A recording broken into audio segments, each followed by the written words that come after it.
मित्रांनो नमस्कार. मी तुमचे स्वागत करतो माझ्या यूट्यूब चॅनलवर. मित्रांनो, आपण आज पाहणार आहोत बक्सरची लढाई. भारतामध्ये इंग्रजांच्या सत्तेचा पाया ज्या दोन युद्धांमुळे घातला गेला त्यामध्ये प्लासीची लढाई आणि बक्सरची लढाई हे दोन महत्त्वाचे युद्ध आहेत. यामध्ये आपण मागच्या भागामध्ये प्लासीची लढाई कशी झाली आणि इंग्रजांनी मीर जाफरला बंगालचा नवाब म्हणून कसे घोषित केले हे आपण पाहिले. आजच्या भागामध्ये आपण बक्सरची लढाई याविषयी माहिती घेणार आहोत. तर ज्यावेळी प्लासीची लढाई झाली त्यावेळी इंग्रजांनी मीर जाफरला काही प्रलोभने देऊन त्याच्या सिराज उद्दौलापासून फोडला होता आणि त्याला 1 जुलै 1757 मध्ये बंगालचा नवाब म्हणून इंग्रजांनी घोषित केला. आता मीर जाफर हा त्यांनी सुरुवातीच्या काळामध्ये इंग्रजांनी ज्या ज्या मागण्या केल्या त्या सर्व मान्य केल्या. त्यांना काही फंड दिले, टॅक्सेस कमी केले, इंग्रजांना फ्री ट्रेडिंग बंगाल प्रांतामध्ये करण्याची मुभा दिली. पण हे जे आहे इंग्रजांचे मागण्या काळा जसं जसं वेळ गेला तसं ते आणखीन मागण्या वाढत गेल्या. तसेच जे इंग्रज अधिकारी होते ते पण मीर जाफरची किंवा मीर जाफरचे जे काही ऑफिसर असतात त्यांच्यासोबत उद्धटपणे वागायला लागले होते आणि मीर जाफर हा केवळ एक पपेट नवाब म्हणून राहिला होता. आता मीर जाफर नंतर इंग्रजांचं काही ऐकण्याचं झालं म्हणून रॉबर्ट क्लाइव्ह त्यावेळेस इंग्रज जे ईस्ट इंडिया कंपनी होती त्यांच्या साईडने तो बंगालचा प्रांत आहे याची जबाबदारी सांभाळत होता. तर रॉबर्ट क्लाइव्हने मीर जाफरला नंतर गादीवरून काढले. म्हणजे तो 1760 मध्ये मीर जाफरला त्यांनी गादीवरून काढले आणि मीर कासिम हा त्याचा जावई म्हणून त्याला बंगालचा नवाब घोषित केला. आता हा जो मीर कासिम आहे हा एक स्वतंत्र विचाराचा नवाब होता आणि तो एक एबल असा नवाब होता. आता इंग्रजांनी जे लुटालूट चालली होती, मागण्या वाढवल्या होता, हे त्याला अजिबात मान्य नव्हते. आणि मीर कासिमचं असं म्हणणं होतं की त्याचा असा विचार होता की आपण आपली बाजू मजबूत करून इंग्रजांना आपण बंगालमधून घालवलं पाहिजे. म्हणून त्यांनी काय केलं की त्याचे जे खर्च आहेत ते कमी करायला सुरुवात केली. म्हणजे त्याने जे ऍडमिनिस्ट्रेशन असेल, नंतर त्याचे राजवाडा याच्यावरचे खर्च त्यांनी कमी केले. तसे त्याने फ्रेंच जे होते फ्रेंच यांच्या मदतीने मॅचलॉक बंदुका तयार करायला सुरुवात केली, गन बनवायला सुरुवात केली आणि त्याची जी सैनिक शक्ती आहे त्याने वाढवायला सुरुवात केली. तसे त्याने सैनिकांचे जे पगार आहेत सॅलरी त्याने वेळेच्या वेळेला द्यायला सुरुवात केली. असे घडत असताना इंग्रजांना मात्र त्याने जे टॅक्स कमी केले होते मीर जाफरच्या काळामध्ये ते त्यांनी त्यांच्यावर लावले आणि जे इंग्रज लोक मनसोक्त व्यापाराचा फायदा घेत होते त्याच्यावर त्याने बंधन आणले.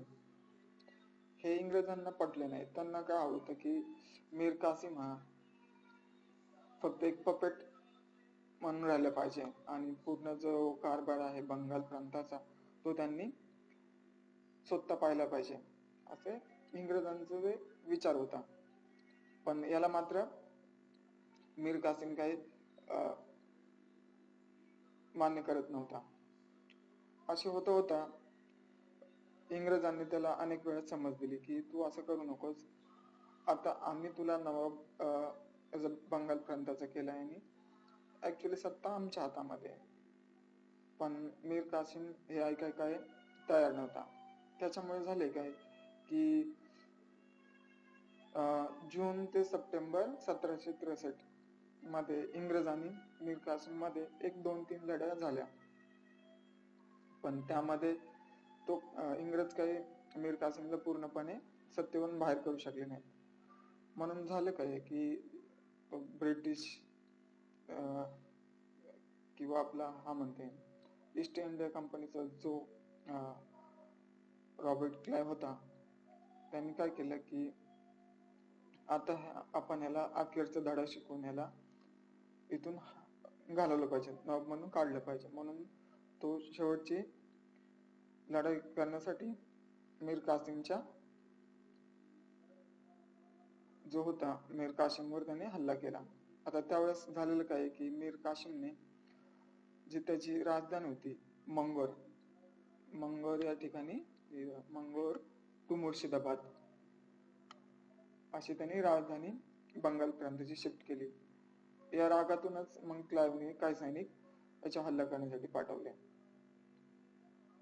आता मीर कासिमला माहित होतं की आता हा मोठ्या सामग्री घेऊन आपल्यावर हल्ला करण्याला आलेला आहे.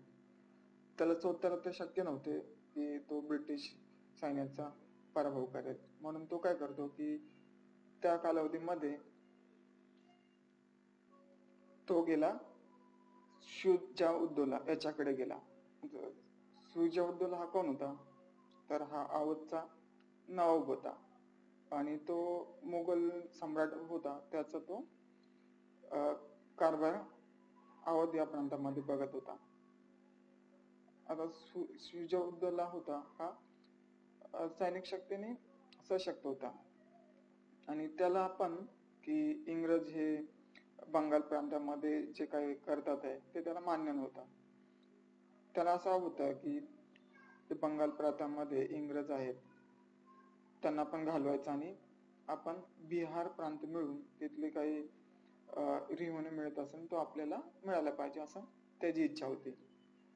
आता हा जो होता हा होता अवधमध्ये म्हणजे लखनौ या ठिकाणी शुजा-उद-दौला होता. आणि ज्यावेळेस हा मीर कासिम शुजा-उद-दौलाकडे जातो त्यावेळेस त्यांची अलाहाबाद या ठिकाणी त्या दोघांची भेट होती. अलाहाबाद या ठिकाणी दोघांची भेट होती. नंतर त्याच कालावधीमध्ये झालेलं काय असतं की जे मुघल साम्राज्य असतं आणि दिल्लीची गादी असते, त्या गादीवर शाह आलम दुसरा हा काय करतो, हा गादीवर आलेला असतो. हा ऍक्च्युली मराठा सैनिक असतं त्यांच्या मदतीने मुघल गादीवर येतो, म्हणजे दिल्लीची गादी असते त्याच्यावर येतो. आता मुघल साम्राज्याचा बंगाल, बिहार, ओडिसा हा सुरुवातीपासून भाग होता. पण इंग्रजांनी तर आता बंगालमध्ये पूर्णपणे स्वतःची सत्ता चालवायला सुरुवात केली होती आणि जो काय तिथून कर जमा होत होता तो आता जो मुघल राजा होता त्याच्याकडे न जमा होता तो आता इंग्रज लोक घेऊन जात होते किंवा जे इंग्रज सैन्य होते त्यांना तो मिळत होता. आता हे शाह आलम दुसरा होता, ह्याला हे नको होता, म्हणून त्याला इंग्रजांशी युद्ध करायचं होतं आणि इंग्रजांना बंगाल प्रांतातून घालायचं होतं. तसेच शाह आलमची अशी इच्छा होती की बंगाल, बिहार आणि ओडिसा हा जो मोठा प्रांत आहे ज्यातून खूप मोठ्या प्रमाणात कर जमा होतो त्याचं एकत्रीकरण करायचं आणि तो मुघल साम्राज्याचा एक भाग बनवायचा अशी शाह आलमची इच्छा होती. म्हणून तो काय झालं की हे जे दोघं होते शुजा-उद-दौला आणि मीर कासिम या दोघांना जाऊन मिळाला. हे सगळे मिळून अलाहाबाद या ठिकाणी आले. नंतर तिघांनी मिळून काय केलं की त्यांनी 23 ऑक्टोबर 1764 मध्ये इंग्रजांविरुद्ध युद्ध घोषित करून टाकलं आणि ते युद्ध झालं बक्सर या ठिकाणी. बक्सर पासून एक 6 किलोमीटर अंतरावर कटकौली असं ती जागा आहे, या ठिकाणी ते युद्ध घडून गेलं. आता हे युद्ध काही तासांपुरतं झालं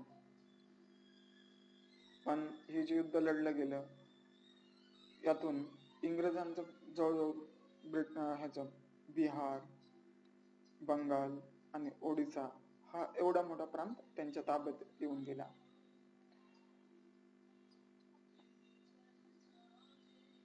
The cause of Battle of Buxar.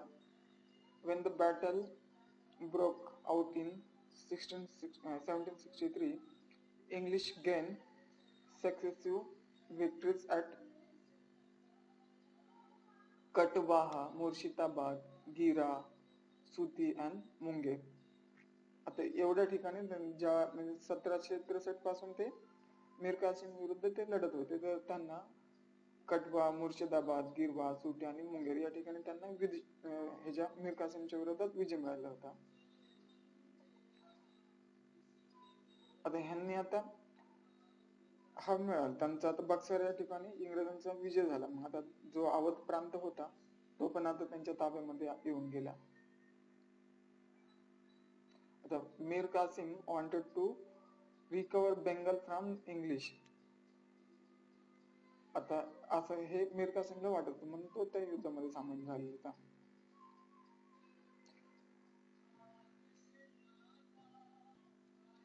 याच्यानंतर काय झालं की हा युद्धाची समाप्ती कशी झाली की त्यावेळी इंग्रज शाह आलम दुसरा आणि शुजाउद्दौला यांचा अलाहाबाद मध्ये एक करार झाला. हा 1765 मध्ये करार झाला आणि युद्ध समाप्त झाला.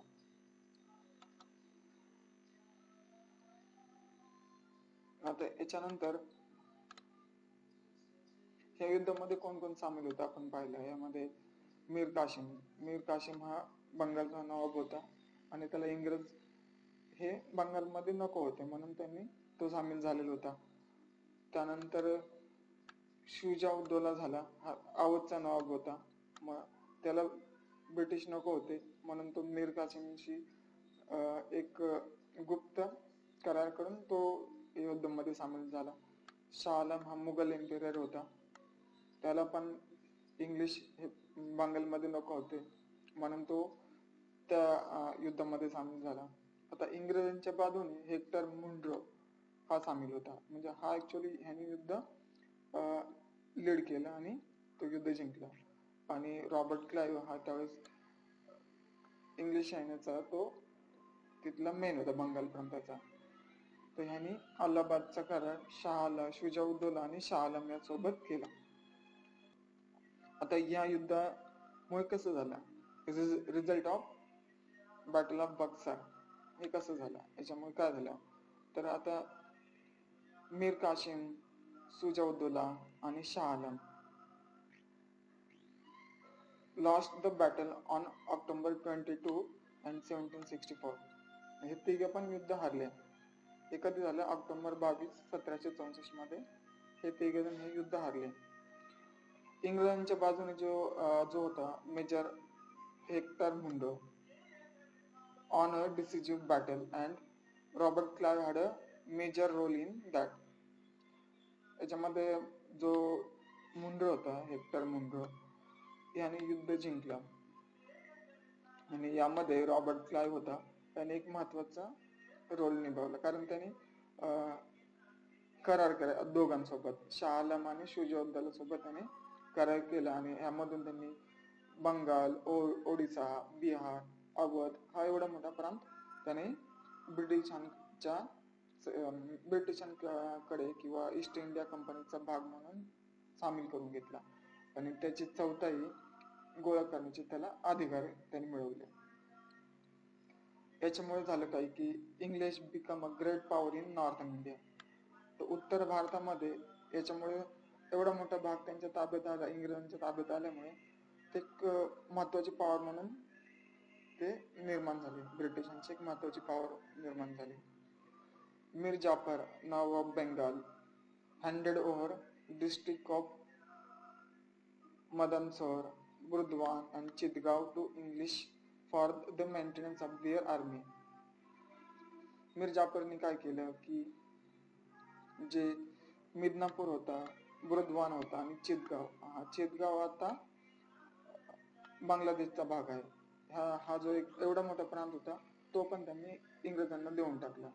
तर मीर जाफर ह्याच्यामध्ये परत का आलं तर मीर जाफरला इंग्रजांनी काय केलं की मीर कासिमला सत्तेवरून हटवलं आणि मीर जाफरला परत एकदा त्यांनी बंगालचा नवाब म्हणून घेतला आणि त्या बदल्यात त्याने मीर जाफरने त्यांना मिदनापूर, बुधवान आणि चितगाव देऊन टाकले. The English were the also permitted duty free trade. कुठलाच त्याच्यावर कर न लावता in Bengal except for duty of 2% on salt. त्यांनी मीर जाफरने काय केलं त्यांना परमिशन देऊन टाकली कुठला टॅक्स नाही लावायचा. फक्त जे मीठ होतं मीठावर 2% टॅक्स लावलं जाईल असं ठरलेलं होतं. नंतर काय झालं की मीर जाफरच्या मृत्यूनंतर म्हणजे after the death of Mir Jafar his minor son Nizamuddin Dawla was appointed Nawab, but the real power of administration lay in the hands of the Naib Subedar, who could be appointed or dismissed by the English. एक त्यांनी इंग्रजांनी काय केलंय की नायब सुभेदार म्हणून नेमला आणि पूर्ण सत्ता त्यांनी त्यांच्या ताब्यात ठेवली आणि हा जो नायब सुभेदार होता त्याला काढणे किंवा सत्तेवर ठेवणे हे इंग्रजांनी आपल्या स्वतःच्या ताब्यामध्ये ठेवला. पुढे घडलं असं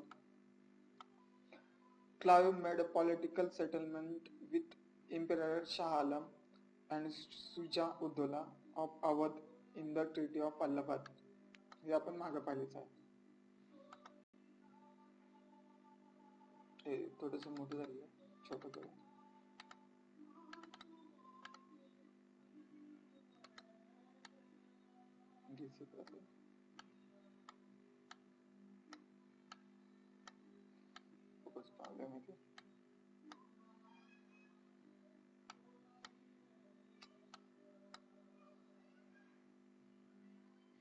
आता अलाहाबादचा जो करार झाला यामध्ये काही करार झाले त्यामध्ये हे काय म्हणतात 2 important treaties were concluded in Allahabad between Robert Clive, Shujauddaulah and Shah Alam II.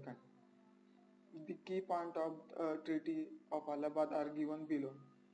Treaty of Allahabad between Robert Clive and Shujauddaulah are काय होता treaty जो करारामधले भाग काय होते. Shuja had to surrender Allahabad and Kara to Shah Alam II. त्यांनी काय केलं सुजाउद्दौलाच्या ताब्यामधला जो भाग होता कोणता अलाहाबाद आणि कारा हा भाग त्याने शाह आलमला देऊन टाकायचा. He was made to pay Rs 50 lakh to the company as war indemnity.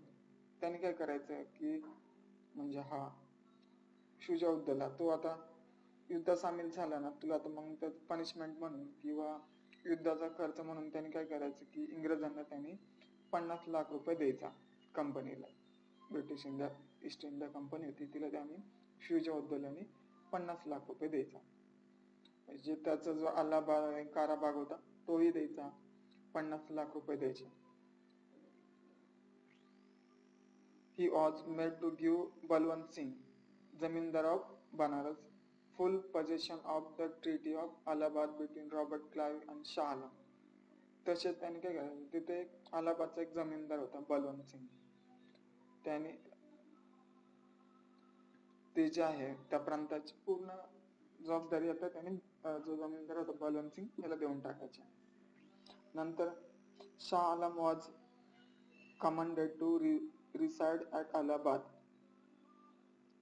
Shah Alam दुसरा होता जो मुघल सम्राट होता त्याला त्यांनी अलाहाबाद मध्ये ठेवायचा आणि त्याचं संरक्षण आहे किंवा शुजाउद्दौला होता त्याच्या ताब्यात त्याला देऊन टाकायचा पण त्याचं प्रोटेक्शन मात्र ब्रिटिश कंपनी करणार होती. हा एक त्याच्यामध्ये घडला. नंतर Emperor had to issue a farman granting the Diwani of Bengal, Bihar and Odisha to the East India Company in lieu of an annual payment of 26 lakhs. आता त्याने काय करायचं शाह आलम दुसरा त्याने इंग्रजांना बंगाल, बिहार आणि ओडिसा या प्रांताची दिवाणी द्यायची. त्या बदल्यात काय होणार आहे, ईस्ट इंडिया कंपनी शाह आलमला वार्षिक 26 लाख रुपये देणार, असं ठरलं त्या करारामध्ये. पण हे जे 26 लाख आहे पुढे पुढे जाऊन इंग्रजांनी त्याला देणे बंद केले. Shah Alam had to abide by provision of Rs 53 lakh to the company in return for the Nirmat function, military defense, police and administration of justice of said provinces. जो वरचे जे बंगाल, बिहार आणि प्रांत आहे, ओडिसा या प्रांताचे जे काही ऍडमिनिस्ट्रेशन करायचं किंवा पोलीस बंदोबस्त करायचा, त्यासाठी शाह आलमने त्यांना वार्षिक 53 लाख द्यायचं ठरलं. अशा पद्धतीने हे बक्सरची लढाई घडली. त्यामध्ये झालं काय की युद्धामध्ये तर ह्या तिघांचा विजय झालाच नाही, मात्र ब्रिटिशांची जी बंगाल प्रांतावर सत्ता होती किंवा प्रभुत्व होता, आता त्यांना बिहार आणि ओडिसा हा प्रांत पण मिळाला, अवध हा प्रांत मिळाला आणि एक प्रचंड मोठी शक्ती म्हणून ब्रिटिश सत्ता ह्या युद्धामुळे उभारली गेली. त्यांनी इथून जो मीर कासिम होता त्याला घालवला, जो मुघल सम्राट होता त्याला घालवला आणि एक चांगला नवाब म्हणून जो होता सिराजउद्दौला त्याला घालवला. सोबतच त्यांनी मुंगेर, मुर्शिदाबाद, तसेच चितगाव हा जो भाग आहे, हा भाग पण त्यांना इंग्रजांना भेटला. असा प्रचंड मोठा भाग इंग्रजांना या बक्सरच्या लढाईमुळे भेटला आणि इंग्रजांचा पाया भारतामध्ये या बक्सरच्या लढाईमुळे घातला गेला. अशा पद्धतीने बक्सरच्या लढाईमध्ये भारतीयांचा पराभव झाला आणि इंग्रज सत्तेचा विजय झाला. तर हा भाग कसा वाटला तर तुम्ही मला कमेंट करून सांगा. आवडला तर लाईक करा, शेअर करा, मित्रांना सांगा आणि जे कोणी UPSC तयारी करत आहेत त्यांनी हा नक्कीच बघा. याच्यामधून जे UPSC किंवा MPSC जे प्रश्नपत्रिका असतात त्यामध्ये जे प्रश्न विचारतात, बरेच सारे प्रश्न म्हणजे मॅक्झिमम 100% म्हटलं तरी या भागातले तुम्हाला कळून येतील किंवा तुम्ही उत्तर देऊ शकाल. तर हा भाग पाहण्याविषयी पाहिला याविषयी मी तुमचा आभारी आहे. धन्यवाद.